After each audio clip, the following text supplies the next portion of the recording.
Hi folks, it's the FPL General here recording another episode of my 59th minute FPL podcast. I'm recording on Wednesday morning the 24th of April.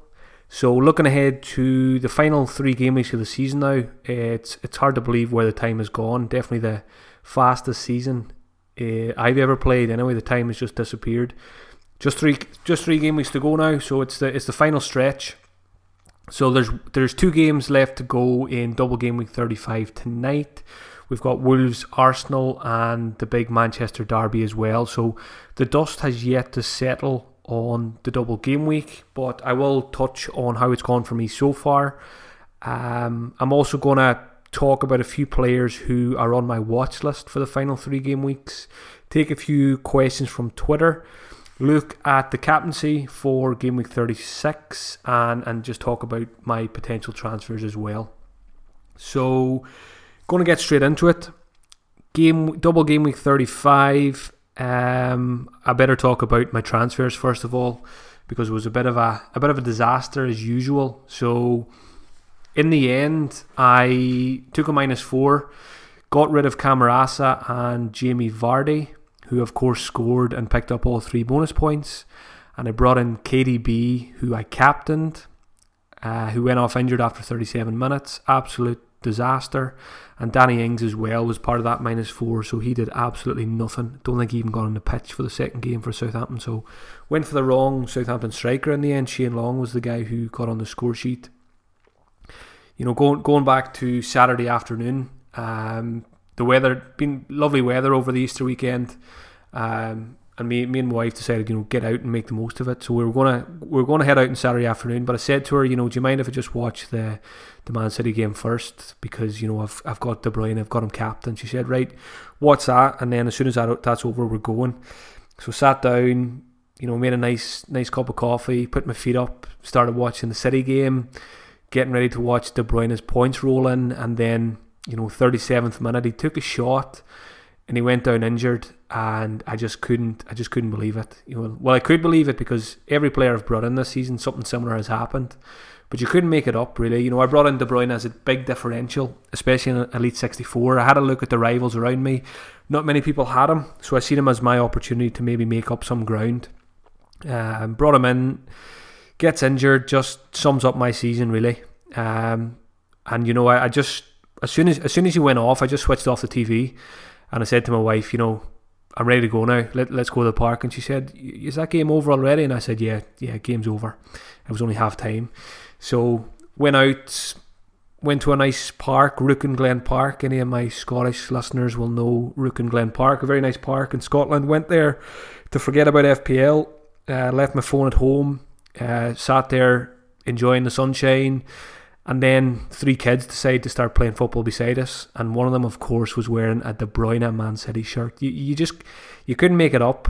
And he even went down crying at one point, holding his leg, as if the universe is just against me this season. And whatever I've done, whoever I've upset, someone has definitely put a spell on me. And I just hope that with the season finishing and moving into next season, that spell will be hopefully over and things can go back to normal for me, because it's been laughable this season, and all I can do is laugh about it. And I'm someone who has learned over the years not to take the game too seriously, and I'm still enjoying the season despite it not going well for me rank wise. But that was another kick in the teeth for me at the weekend. So let's see what else is going to happen between now and the end of the season. So that was my transfer disasters. Vardi, I fully expected Vardi to punish me. Selling him. I had talked up that West Ham game for him. I thought it was a good fixture for him, but again, it was kind of a calculated gamble I took, that Vardi was kind of highly owned around me in Elite 64. So I took a chance on getting rid of him and banked on Ings possibly outscoring him, but obviously it didn't work out. So a couple of questions on Vardi coming later in the podcast. So I'm just opening up my team here to have a quick look how things stand before the Wednesday night game. So I'm on 73 -4, so 69, which is not bad. Despite it's not bad considering I had De Bruyne captain. The bench boost itself, Matt Ryan 12, and then the 3 Southampton lads, very disappointing. Valerie with 1. We got very unlucky with his illness at the wrong time. Ward-Prowse, just 3 points as well. Very unlucky again that he had to play right wing back because of Valerie's absence. I think he played right wing back in both games, so that obviously limited his potential of attacking returns from open play. He was actually very lucky not to get sent off in the first game, so I'm kind of counting my blessings that I've got 3 points from Ward-Prowse, because it could have easily been a -1. And Danny Ings, as I said, very frustrating there. So the bench boost got me 18, which it's not super, but I'll take it. I've definitely had worse bench boosts in the past, so thanks to Matt Ryan really for the 12 points in that one. Apart from that, Trippier came in with a nice 9 points last night, and Eriksen as well. Although Eriksen wiped out the Duffy and Ryan clean sheets, but at least I owned them and got 9 points from Eriksen. So apart from that, not an awful lot else. So I've got 3 players tonight. I've got Jimenez, Aguero, and Kolasinac. So I'm expecting to drop back tonight because I don't have any of them captained. I think I'm on a 50k green arrow at the moment, but again, I expect to fall back tonight with the likes of Sterling and those players probably going to punish me as usual. So moving on now, looking ahead rather than backwards, looking ahead to Gameweek 36 and the rest of the season. So I updated my watch list yesterday, so I'm just going to pull out a few of the players that I've got on it for the end of the season. Now there's some usual suspects here, but there's also a few left field picks, which is what I'm looking at. I may just finish, basically I'm writing the season off now. I think any hope I had is gone with that De Bruyne disaster, so I may just take a few punts for the last couple of weeks and just have a bit of fun with it and see what happens. I've still got triple captaincy to play as well, and I'm still not sure what I'm going to do with it. I do have it on Mane at the moment for this week, but I may decide to hold off maybe for 37 or 38. But I'll talk about that a little bit more when I get to the captaincy at the end of the podcast. So watch list, I've currently got 2 Liverpool players. I've got Mane and Robertson, so I've got quite a few Liverpool players on my watch list. The obvious ones, Van Dijk and Alexander-Arnold, if I want to get a second Liverpool defender. Then the other option is to take a -4 this week for De Bruyne and get Mo Salah, and possibly triple captain Salah. And I've got Firmino on the watch list as well, but I think I'm pretty unlikely to go for Firmino. I prefer the idea of a second Liverpool defender to Firmino at the moment. So a couple of Liverpool players on the watch list. Sterling is on the watch list as well, a player I haven't owned enough this season. I've got the De Bruyne problem now, so maybe that's an excuse to move to Sterling for the last couple of weeks. De Bruyne and Aguero are my only City assets, so really I've only got one at the moment, which it sounds silly when they're probably going to win the league. So I should really probably just get Sterling in for De Bruyne this week. But again, the way my season's going, I may just take a punt on someone who's owned by less than 1% and just have a bit of fun. So I'll see. I haven't really given transfers too much thought this week. I never really give transfers too much thought until the game week is complete. So until these games are over tonight, I'm not really thinking about what I'm going to do yet. But you'll get an idea of my thinking from this watch list. Moving on then to Crystal Palace. I've got Zaha. I've got Benteke on the watch list as well, and a 0.0% owned defender, Scott Dan. I think he's 4.4 million. So Palace are finishing the season pretty strongly, and they've got decent fixtures as well. They've got Everton, they've got Cardiff, and they've got Bournemouth. Now 2 of them games are at home, and we know that Palace are better away from home, so that slightly puts me off them, but those fixtures are good. Zaha's been great all season. I think he's got about 17 attacking returns now, so very consistent. Benteke has started the last 2 games. Big differential. Batshuayi seems to have lost his place now, and I think Hodgson was saying things like Batshuayi's on loan, so they're more interested in giving Benteke the game time with a view to next season. So I would fully expect Benteke to keep his place now over Batshuayi. Got his first goal in almost a year. So maybe he can kick on now and finish the season strongly. So Benteke is one of those, left field punts that I might take for the last couple of weeks. And Scott Dan, anytime I watch Palace, he's a magnet. He's always a target for corners and set pieces. So I always like Scott Dan when he's on the pitch. There's always potential there for goals. So again, another left field option that I might throw in for the last couple of weeks. I've got Sigurdsson here as well. Again, just so consistent over the course of the season. Loads of FPL points. And Everton as well, finishing the season very strongly. Absolutely hammered my United boys at the weekend. Scored a great goal, Sigurdsson, in that game as well. So Everton have Palace, Burnley and Tottenham to finish the season. So it's not bad. And Sigurdsson could finish the season strongly as well. So he's another one I'm considering. He's still a bit of a differential. He's still under 10% owned. A Chelsea midfielder now, Loftus-Cheek, has started the last 4. I think he started the last 4. He's definitely played more than 60 minutes in the last 4 games. Could be an option. Chelsea finished the season they play United next, which is not as tricky at the moment as it should be, given how we're playing.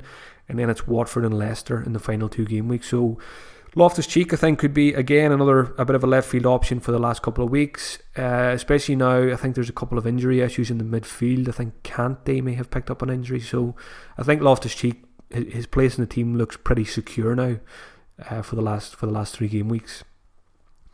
Ryan Babel, a player who has been, performing under the radar for the last couple of weeks, playing in a pretty awful Fulham side, but Fulham have shown signs of improvement recently, and Babel has got a few attacking returns.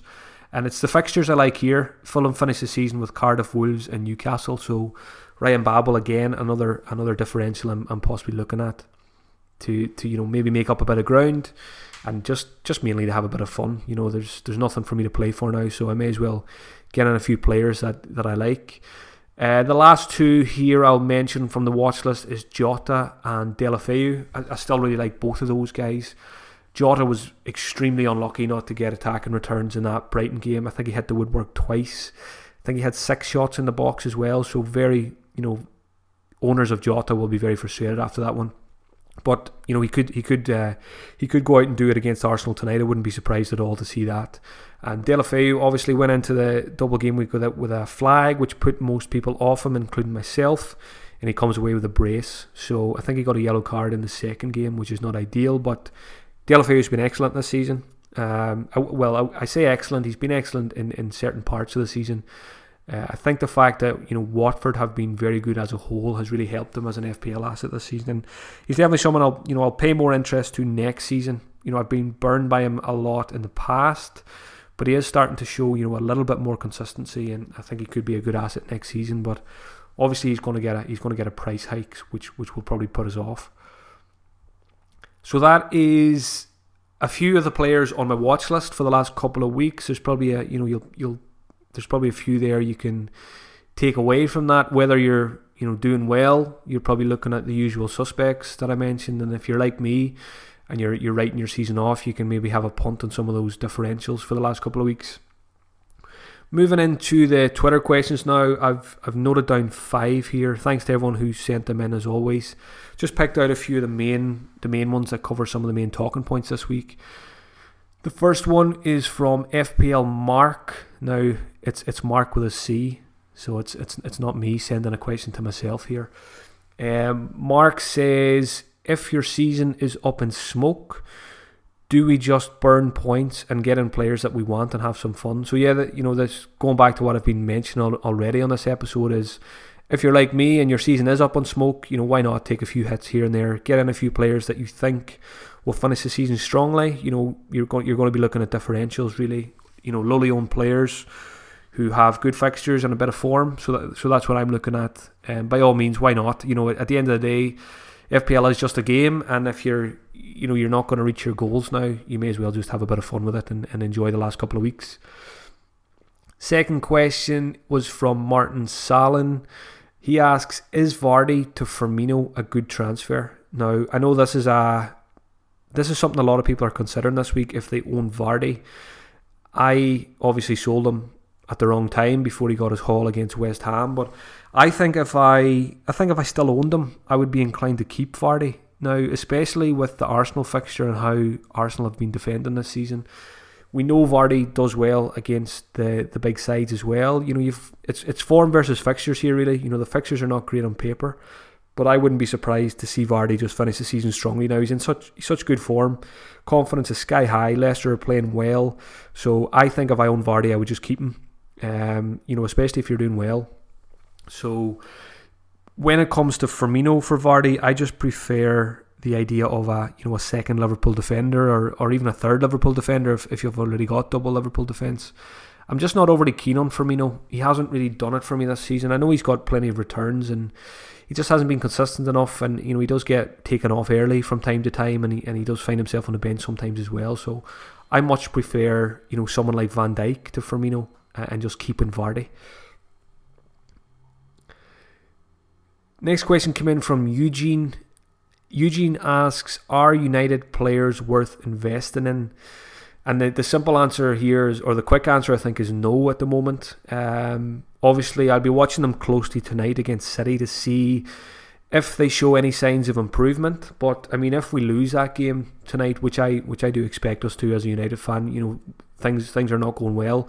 If we lose that game tonight, it'll be 7 losses in 9 games, which is one of the worst runs of form I can remember as a United fan going back 20 years. So it's worrying times as a United fan, and I think in FPL that's enough for me just to avoid them.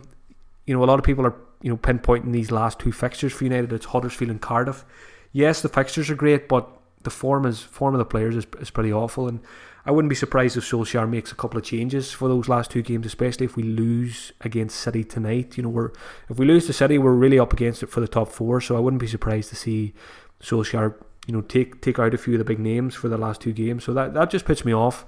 I think if I was going for any, it would be probably Rashford or Pogba, but again, I'm not overly keen. I'm probably just going to avoid them altogether for the rest of the season, and hopefully Solskjaer can put things right during the summer and ship out a few underperforming assets and bring in some fresh talent, especially in defence. Next question was from Fire Ant. This is a question about triple captaincy. So Fire Ant asks, should he triple captain Mane, or should he try and get Salah back in? Getting Salah back in would mean losing Eriksen and Vardy. So straight away, for that question in particular, I would just triple captain Mane, because I don't like the idea of losing Eriksen and Vardy to get Salah. I would much rather keep Mane, triple captain them, and have Eriksen and Vardy there to get you points as well. Eriksen plays West Ham and Vardy plays Arsenal. I would expect both of them to get points this week. So simple answer to that one is just probably ignore Salah, or maybe find a different way to get him and just go for Mane with that one. Last question I will tackle this week is from J. Ray. Again, it's a triple captaincy question. So who is the best candidate for the triple captaincy chip? So this is something I will be asking myself on Thursday and Friday. I'll be deciding whether to play it this week or to hold off for maybe 37 or 38. But my current thinking is that it's very hard to look past the Liverpool fixture this week against Huddersfield. Huddersfield, one of the worst teams we've seen in the Premier League, already relegated, nothing to play for. Liverpool fighting for the title, must win, and Mane and the likes of Mane and Salah, in good form. So I think it's not one to overthink, especially if you are flying high in your mini leagues or in the overall rankings. I think this is a very good opportunity for triple captain this week. The big question is, if you own Salah and Mane, it's a very tough decision. It is a bit of a lottery, really. You could easily see both players scoring 15 points, but it's you could also see one of them scoring 15 and the other one blanking. It's just very, very hard to predict it. There's very little between them. When you take the price out of it, I would put them on a level playing field, and really it just comes down to personal preference, I think, which one you prefer, and it's very, very tricky. So I think if you only own one of them, it takes the decision out of your hands. Like I've currently got Mane, so that takes the decision out of my hands. If I want to triple captain a Liverpool player this week, it's going to be Mane, and I just pray to God that he does outscore Salah. So I think, it really just comes down to personal preference, how you feel about the Liverpool attackers. A lot of people are worried about rotation this week with Liverpool. I don't see it. I don't think Klopp will rest anyone. I don't think he can, even though it is Huddersfield. They can't afford any slip-ups. And the fact that it's a Friday game, and I think the Champions League game is not until Wednesday. I could be wrong on that, but if it is Wednesday, even if it is Tuesday, there's plenty of rest time in between to get themselves ready for that one. So when I see the Liverpool team sheet on Friday, I fully expect to see, Mane, Salah, Firmino, all of them. Maybe in defence, maybe there's, more room for rotation. It's probably less risky. So, you could see the likes of Robertson or Trent getting a rest this week. I wouldn't be surprised to see that. I think that's more likely. I think the fullbacks are possibly more likely to get rotated than the likes of Mane and Salah. But again, we just don't know. Klopp could surprise us all and make a few changes. So it's very, very hard to predict. With the defence, if I go for a third Liverpool player, which I'm not 100% sure I will, I think I'll go Van Dijk just for security of starts. I'd know my luck this season. If I got in TAA this week, he'd be rested at the weekend then. So I just think I'd go Van Dijk instead because there's less likelihood of him getting a rest as a centre back. I think he's more important defensively than Trent is. So, J Ray's question was, who is the best candidate for triple captain? I think it is probably Mane and Salah this week for that chip. There is other options this week as well. You've got Spurs against West Ham, so Son is an option. 37, you've got good fixtures there as well. And 38, there's always plenty of goals in 38, but I do feel it's a bit of a, it is, I think playing any chip in Gameweek 38 is a bit of a risk because there is always a bit of rotation as well. You could see managers giving young kids a chance in certain games. But I do think, if City and Liverpool go to the wire and it goes to the last day, I think triple captaincy on the final day as well for Liverpool and City is good as well. And I think City, Game Week 37, play Leicester at home. So I like that fixture as well for triple captaincy for the likes of Aguero and Sterling. So there's plenty of options. But for me, if I was pushed on an answer to the question, I think it is Liverpool this week against Huddersfield for triple captain. And it's probably what I'll end up doing on Mane. So there's your warning, folks. If you've got Mane, there's a very good chance I'm going to triple captain him. So don't say you weren't warned. We know what happens when I captain players or bring in players. So watch Mane get benched now, or watch him blank and Salah gets a 20-point haul.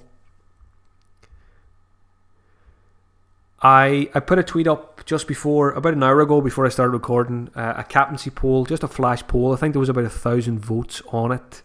The four options I put up were Mane, Salah, and then I grouped Son and Eriksen together, and I grouped Sterling and Aguero together as well, just to get an idea of what people are thinking. So with 1,000 votes, Mane came out with 50%, quite higher than I expected. Salah came in with 31%. Son and Eriksen got just 5%, and then the City lads got 14%. So going by that poll, it suggests that Mane is more popular, among my followers anyway.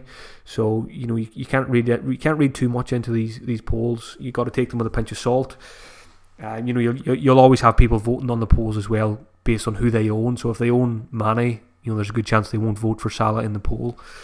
So as I said, I'm on triple captain Mane in my bus team, but again, things could change before the weekend. I haven't given my transfers any thought yet, so depending on who I bring in, that might change my captaincy thoughts. And also, I'm going to look into it as well. Look at some stats and things like that on Salah and Mane and these players, and decide whether I do want to go ahead with it against Huddersfield, or do I want to maybe go for a City player against Leicester, or do I want to keep it for the last day of the season? So really, I'm undecided. But I think if the deadline was this evening, I would be triple captain Mane. Mane's been so good at home this season as well. That's a big factor. I think he's been very, very consistent at Anfield. And I like that about Mane this week. So that is an idea of the captaincy this week. My transfers, again, as I said, I'm undecided yet because I haven't thought about it too much until the game week 35 finishes. Kevin De Bruyne will leave my team.